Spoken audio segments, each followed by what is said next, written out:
so pleased to be speaking with Mary Olson-Menzel, who is the author of a new book that is coming out on October 8th called What Lights You Up. Mary, please tell us about What Lights You Up. Thank you, Deb. This has been a labor of love and a passion project of mine that I've been working on for several years. I wrote What Lights You Up to help people of all walks of life to start to tap into what it is that lights them up, but also what it is that gives them joy in their work and help them find their next great job, pivot into maybe a brand new career, find something that they're passionate about and see how they can make money. And it's a great book because it gives a lot of actionable tips. There's a workbook, but also it takes you to well past once you've gotten the job. How do you succeed and thrive past getting that job offer? So it's been a lot of fun to write, and I'm excited to get it out there in the world. And right now, if you pre-order on the website, Mary Olson-Menzel, you can actually get the entire workbook right now so that you can get started on the exercises even before the book is in your hand. Oh, that's fantastic. Yeah, I'm so excited about that. So almost a month in advance, you can get going. Yeah. Particularly nice if somebody is looking to start fresh in the new year. Exactly. I envision that this book is really great for, the back to school, back to work crowd right now. But then also I think that, it's a great Christmas gift. It's really, really perfect for giving to those those people and those friends and family of yours that actually are thinking about what's next for them so that they can start in the new year. Is the book written for somebody at a particular stage in their career or really at any stage? Yeah, the book I wrote for somebody at any stage, which is, I think, what, the beautiful thing is about it. Because, the work that we do is a lot with executives and, that next level down from the CEO. And really, truly, this book is great for college kids. This book is great for moms coming back to work after a little bit of a hiatus, taking care of their families, and anyone else who's stepped out of the workforce or looking for more meaning in their life. And what lights you up is when you talk about light in this context, is that the same as purpose or is it a little bit different? So it's the combination of something that is a Japanese word actually called ikigai. And that is the intersection of your purpose, your passion, what you're good at, and what you can make money doing. You describe your light, one's light, as their special sauce, right? And when you combine that with the story, is that what makes you memorable and helps set you apart from everybody else? Yes, and that is exactly it. So light, think about light is not only what we talked about, that combination of your purpose and your passion and what you're good at, but it's your charisma. It's, your light is, what some people call the it factor.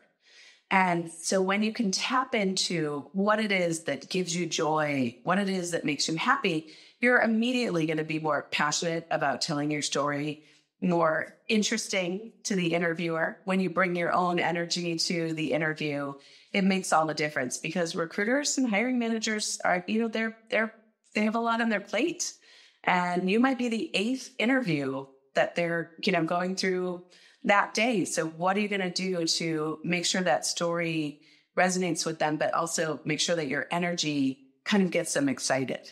Can your light and your energy and your attitude help compensate for maybe not having 100% of a skill set or a list of requirements needed when looking for a new role? Absolutely. Great question.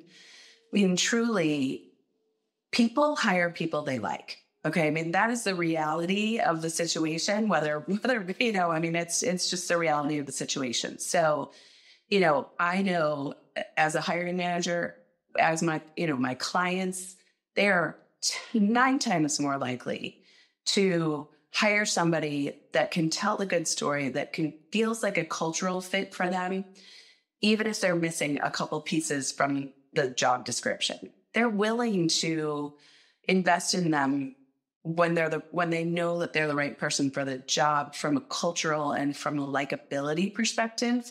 I guess it comes down to, do I want to spend time with this person?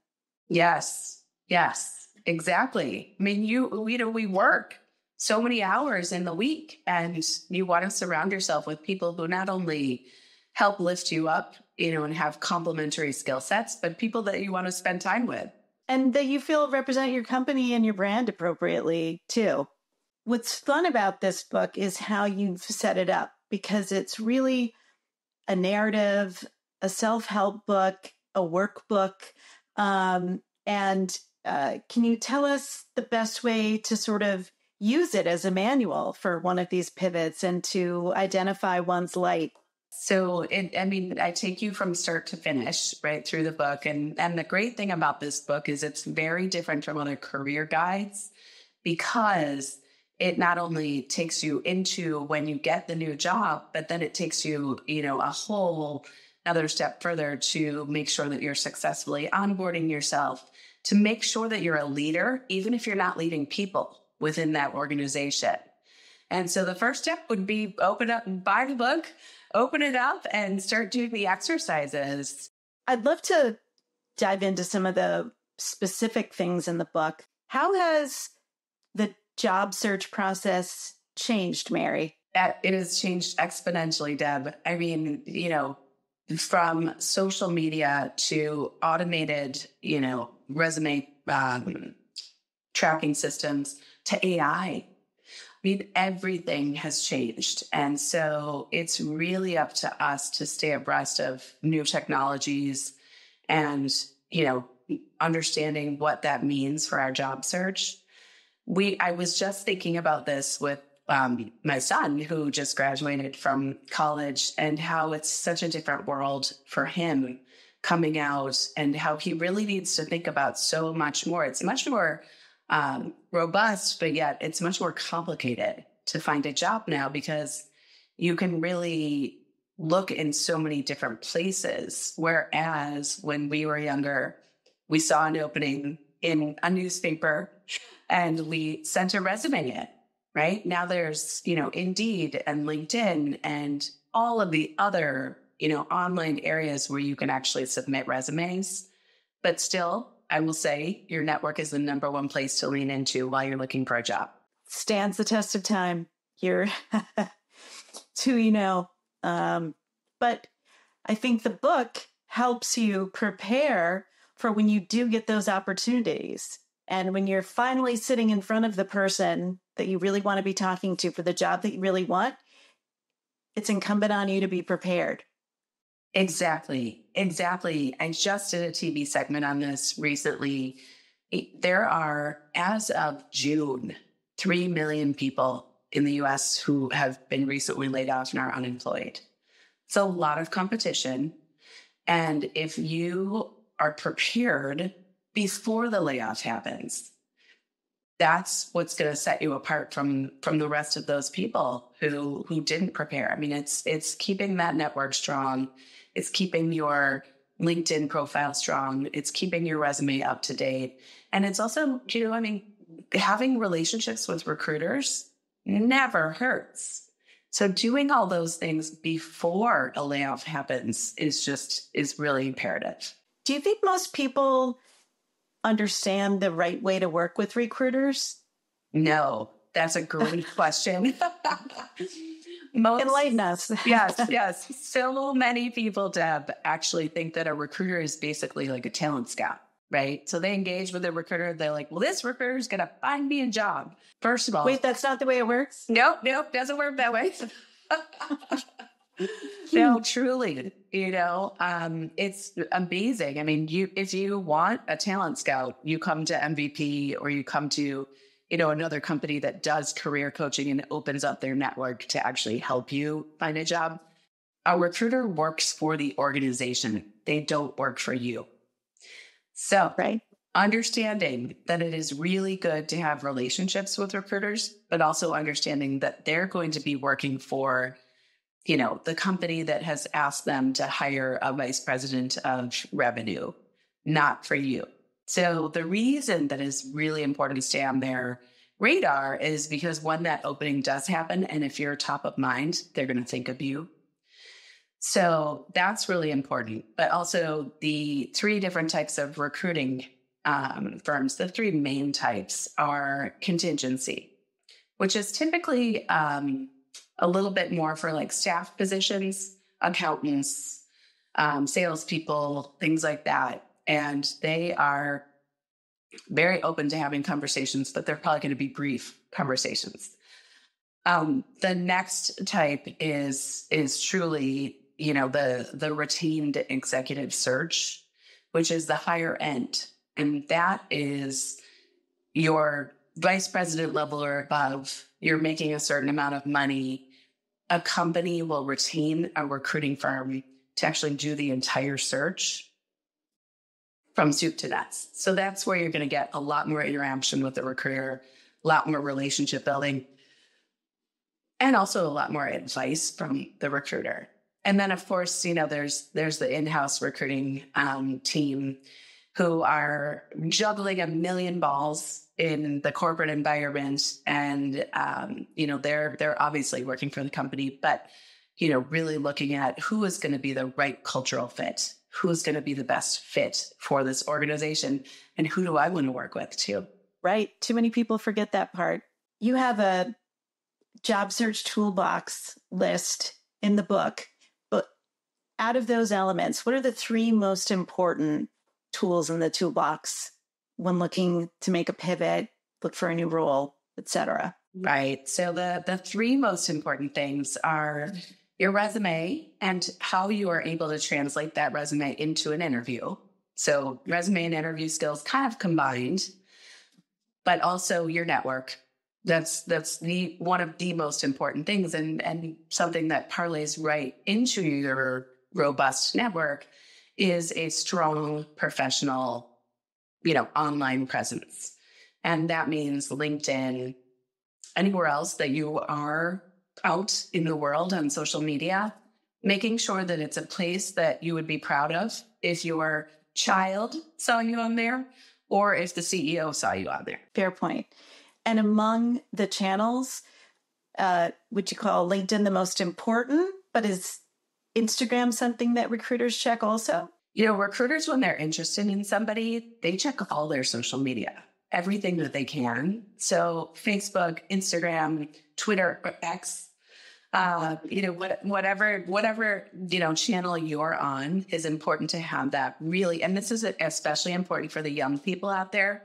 Make sure your social media profiles are clean and representing you in a way that an employer would like to, will feel comfortable hiring you.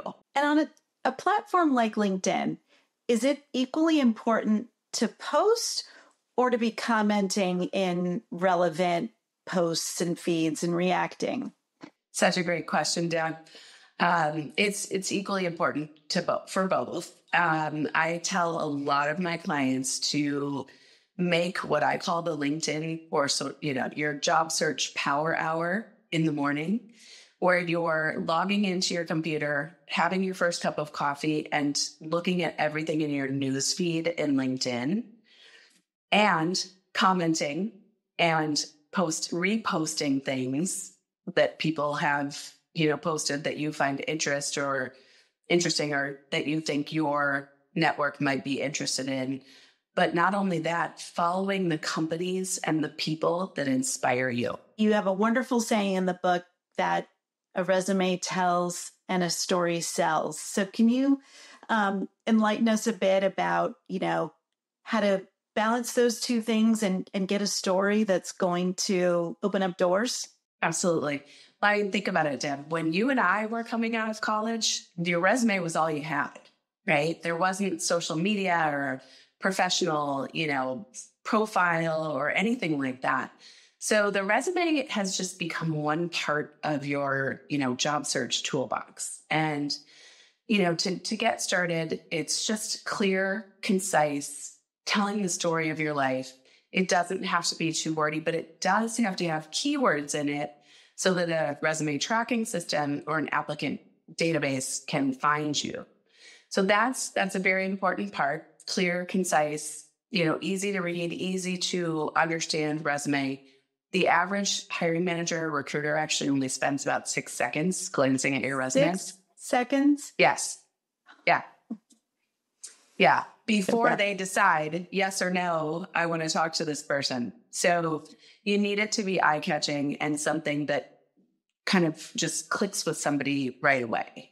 And then the story is really what becomes important when you get that first interview or range of interviews. And what do people maybe not get quite right about putting together their own narrative and telling their own story? Because we're never as good at tooting our own horn as we are doing it for other people. That's something so many people struggle with, Deb. And to that quote, right? A resume tells, a story sells.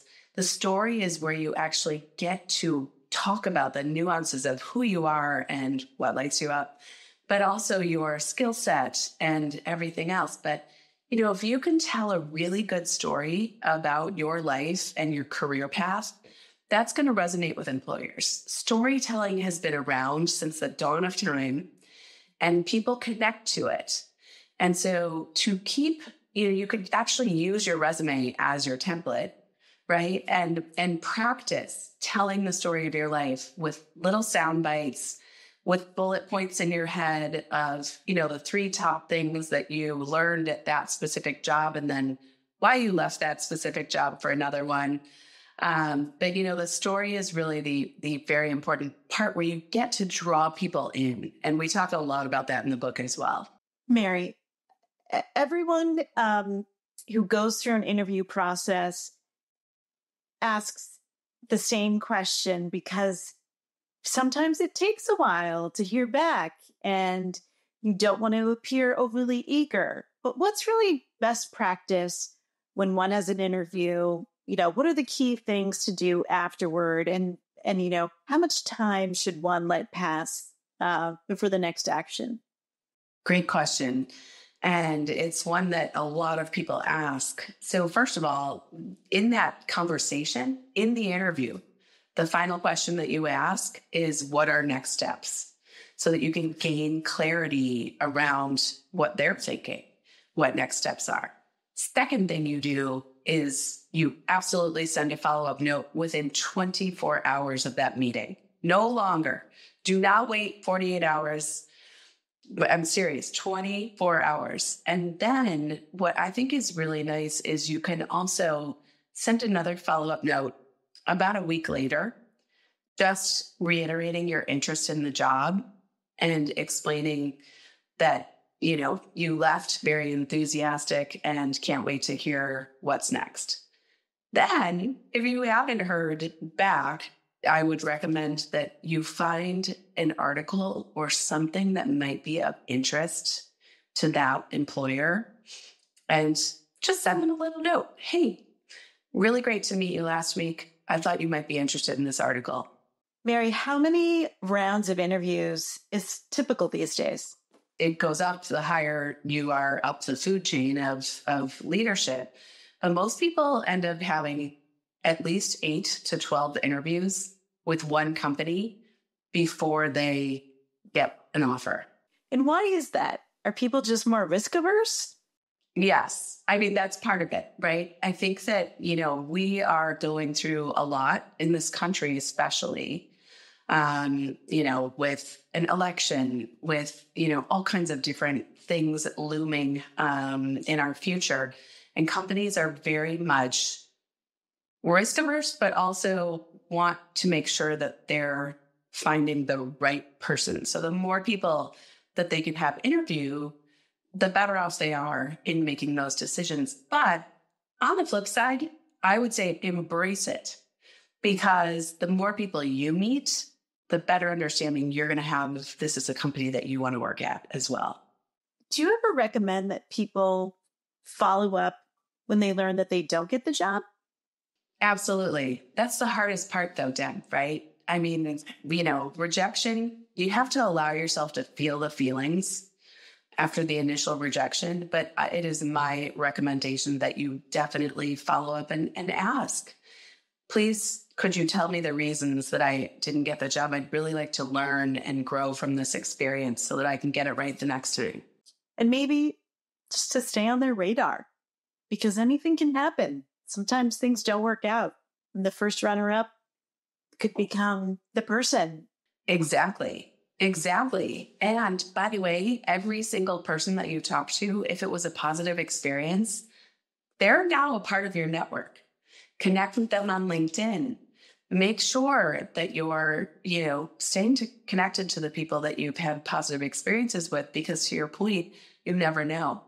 You might get a call from them in 6 months or a year or 2 years because they remember you in a, really wonderful way. And they think, okay, now it's time. Now we have a position that might be just a really great fit for this specific person. Social media and networking are also important factors that you cover in the book. Networking is a lifelong process. Are there any tips that you have for people in cultivating their networks? Because I know we hear from executives often that they have a hard time asking for help, right? Yes. What are some pointers you can give to people there? Well, you said it, Deb. Networking is a lifelong endeavor, right? And so keeping that network strong is of the utmost importance. And I always say, if your light is your secret sauce or your superpower, your network is the super highway that's going to get you to where you want to go. So leaning into that network, getting comfortable with asking people for help. Very, very hard for many executives, but it's a two-way street. So you're not just saying, hey, Deb, can you help me? You're actually saying, hey, Deb, can we help each other? Ideally, it's a virtuous circle where you're always paying it forward, right? And at some point, it's going to be your turn for people to help you. So if that helps. That absolutely helps. Yeah. I mean, that's the last chapter of my book is all about, gratitude, grace, and paying it forward. Because I have a client, Libby, who says this all the time. Her dad taught her that when you've reached the top, reach your hand back and help others get to the top as well. A hybrid schedule seem to be the norm these days, but then we see some industries where they're going back to almost full days a week in the office. What are you seeing these days? I'm seeing a lot of that, actually, Deb. More and more. I just read an article that a very well-known professional services firm in London actually is requiring their people to come back full-time into the office. And banking, finance, that's been a norm since probably the fall of 2021, actually. But what's interesting is there is huge value to coming back into the office. No doubt about it. I mean, you can't beat FaceTime, right? But that takes away people's flexibility, and hybrid seems to be the most popular route to go still, because, there's moments in time where you might have to run and pick up a child, or you might have to do something that requires leaving the office. So the hybrid allows you to have kind of those days stacked if you have to have other things done, and then you can just work at night. I mean, that's the playing field after COVID. That was kind of the silver lining, is the playing field opened up so that you could work anywhere and still get the job done. Do you think it's more critical for those who are starting out in their career to spend more time in the office, particularly to build those networks that they're going to need to cultivate throughout their careers? Absolutely. I think what has been the struggle since 2020 is that these young people who are coming in and working remote, they're not getting the nuggets of wisdom that they would get by walking from a conference room, to an office with their leader or with their team. So there's those nuances that are really, really subtle that they're missing out on. And they're also, they're just not getting exposed as much to professional, corporate, or cultural norms in a company when they're only working remote. Mary, people look for jobs for many reasons. Some have been laid off. Some are just ready for something new. And, you call it pivoting, but how does one take skills from one career path and transform them to help them on a new path? It's a great question. Pivots are not easy. So just, understand that if you are planning a pivot, it's going to take preparation. It's going to take diligence. It's going to take work. And sometimes that requires you to do some really serious learning at the company that you're at, or even do, some learning on the side, right? At a local community college or some online learning, even on LinkedIn or at Reagan Communications. I mean, the thing is that if you can be mindful and intentional about your pivots and where you want to go, start to think about it. Maybe even the moment that you feel that inkling, like, oh, I think there's something more out there for me. Start to think about ways that you can build your skill set, build your network in that area so that the pivot will come in a much more intentional and designed way. And for those people who maybe have taken a break in their career for having children or family reasons, or there's been a move, whatever the reason, what's your advice to them on reentering the workforce and sort of explaining those pauses in one's resume? Yes, and that's a big question. And it's, how do I explain the gap, right? And once again, we did come out with some silver linings of 2020, right? And the employers that we work with and that we talk to are much more open to hiring somebody with a gap than they ever were. Because, that was the great equalizer, right? People became much more human during 2020 and had to step out for certain reasons, childcare, elder care, whatever it is. Honesty is the best policy for this. Explain the reason for the gap in a way that will, that the employer will understand. And then also talk about the skill sets that you had to use and utilize during that time that might be applicable to that specific job. Are you seeing an increase in fractional opportunities for executives as well? And, whether they're pivoting or not? What does that market look like these days? The fractional market is hot. I think that you're seeing it really pop up left and right. Fractional chief of staff, fractional CFO.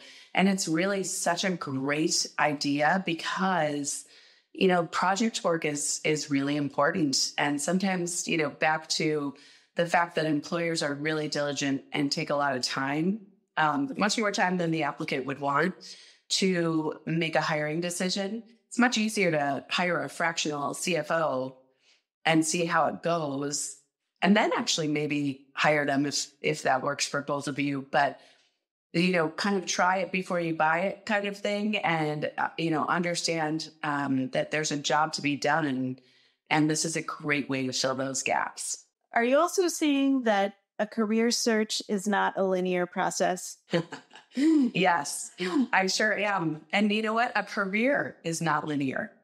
There is, you have ups and downs, and you have twists and turns and pivots, and maybe even a step back to get to, where you want to go. And it's okay. I mean, and I always laugh because, we think our career goes like that, but really it kind of, this is in the book as well, that it takes a circuitous path. I mean, my own career path has been very circuitous to get me to where I am today. And you kind of have to embrace every part of it and learn something from every move that you make. Can you tell us quickly what your trajectory was, your nonlinear path? My multiple pivot career. Yes. Yes. I mean, I started out my career as a television reporter, and I was reporting the news, teaching aerobics, and working at the clinique counter at Lord and Taylor, and wasn't making very much money. And my next job offer would have been in a small town in probably the Midwest. And I answered an ad in a newspaper, Chicago Tribune at the time, and went into a recruiting firm to interview. And by the end of that interview process, they offered me a job. So that was my first pivot. And this guy, Rich, he trained me in everything he knew. And I learned how to be a recruiter from the ground up. And so that was really, really a wonderful experience. But if I hadn't been open to the pivot or to the move, I might not be sitting here with you today. Well, it's so interesting. You had a career where you were curious about people, and it started on TV and led to this. So, and then how did you transition from recruiting into coaching? Yes. So much fun, but it's a natural progression. I would say that the biggest opportunities really came to me when I took a job at Tribune Company in Chicago. I actually moved from tech recruiting into a role where I was tasked with building an internal center of excellence for recruiting. And with that, you start to realize the relationships that you build and the people that you're coaching. I mean, recruiters are coaches, no matter how you slice it. You're coaching people into a specific position or a specific job. You're helping them interview. And so coaching was just such a natural progression. And when I started MVP, I actually started, it with the thought that I'm going to do this in a way that I would have loved if I was in corporate. And so we did executive search, but we also did coaching and onboarding. And we included that in the package to help them, to help the employer create success with their new executive. That we started doing that 12 years ago. And I know a lot of companies are doing it now, but it felt very groundbreaking at the time. Mary, you've spoken a lot about how important it is to cultivate a network throughout your career. But can you also talk about mentors? Because that's a little bit different. Yes, mentors are so important. It cannot go unsaid, Deb. I'm so glad you asked that question. At every level, truly, right? I mean, college kids coming out, ask your boss for a mentor, because it's somebody else to learn from and to bounce ideas off of that is not your boss, that you don't report directly into. But truly, if you can get a mentor, coming out of college, that's gold. But keeping a mentor, finding mentors, finding people who you trust and aspire to be, at every walk of life is really important. And I have my friend Ruth Goshen just wrote a book about mentoring that you should check out. It's really great. But the importance of mentoring is you can't stress it enough. So even at the CEO ranks, you should have a coach and a mentor to help you navigate the ups and downs of running a business or of doing whatever you're doing. Once people have landed in their dream role, hopefully, this process doesn't end. So what are the next 3 most important things that people should really take into consideration once they've assumed a new role? Well, yes, that's exactly it too, Deb. You get the job and it's like, now what, right? No, the process doesn't end. Staying engaged, staying excited, staying lit up, right, is so important as you go into a new role. And whether that's hybrid, remote, or in person, there are many, many ways that you can really start to set yourself up for success. You really want to look at what who can I meet? Right? Number one, sitting down with your boss, of course, your manager, and going over specific KPIs, but really looking at, okay, who can I meet in my first month that's going to help me do my job better? How can I connect with people not only above me and below me if I have a team, but cross-departmentally so that there's an essence of collaboration that can start to happen? What are some really important leadership behaviors that you can share? I just talked about this in something that I did. Communicate, communicate, communicate. Right? As a leader, that is rule number one, right? Just make sure that you're communicating with your team. Make sure that your team really knows where you stand. Even if you can't tell them all the details of whatever might be happening at the organization, you can tell them as much as you know, and then you can actually admit that you don't know, certain things, but that as a team, you guys are going to figure it out together. So there's a lot of communication, empathy, meeting your people where they are, understanding what is going on in the lives of your employees is so important, because different employees require different things to manage them and inspire them and get them to where they need to go. So knowing what those, indicators are of what's going to drive them and inspire them is really important too. That's important advice. So Mary, when a reader finishes this book, what do you hope they're going to think, say, or do once they've completed your program, if you will?